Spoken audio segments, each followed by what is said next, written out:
Hello everyone, जय श्री महाकाल. हा रविवारचा video आहे. तर आम्ही सकाळी सकाळी लवकर डीमार्टला जायचं ठरवलं, कारण रविवारी थोडेसे रस्ते मोकळे असतात, गर्दी कमी असते. त्यामुळे सकाळी 7:30 वाजता आम्ही निघालो दोघं डीमार्टला जायला. आणि तिथे पोचलो तर असं कळलं की आमच्या आधी पण लोकं आलेली.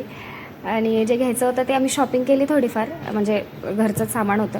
त्यानंतर मग मला गल्ला घ्यायचा होता, कारण आमचा गल्ला जो होता असा मोठा तो फुटलेला. मग आम्ही तिथून 2 घेतले, मला एक आणि माझ्या फ्रेंडला एक. आणि कामाला तर जायचं चुकत नाही, त्यामुळे मग स्टोअरला जायला निघालो. तर मला तर उशीर झालेलाच आणि ताईलासुद्धा उशीर झालेला. त्यानंतर बघितलं तर पूर्ण रिकामी बस होती, आम्ही दोघीच होतो आणि अजून 2-3 जण. तर गेलो स्टोअरला.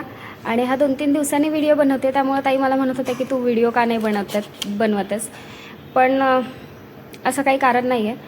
आणि संध्याकाळी घरी जायला निघालो तर ते बोलले की आज भाजी मी बनवली आहे. तर घरी गेल्यावर मला समजलं, मला दिवसभर फिश खायची इच्छा झालेली. तर फिशसुद्धा होती आणि मटनसुद्धा बनवलेलं. आणि मी मस्त जिरा राईस बनवला घरी गेल्यानंतर, कारण रात्री मला हलकं जेवायला आवडतं, त्यामुळे आम्ही नेहमी भातच खातो रात्री जास्तीत जास्त. फुल जेवण केलं आणि फिश खाऊन दिवस संपवला. थँक्यू.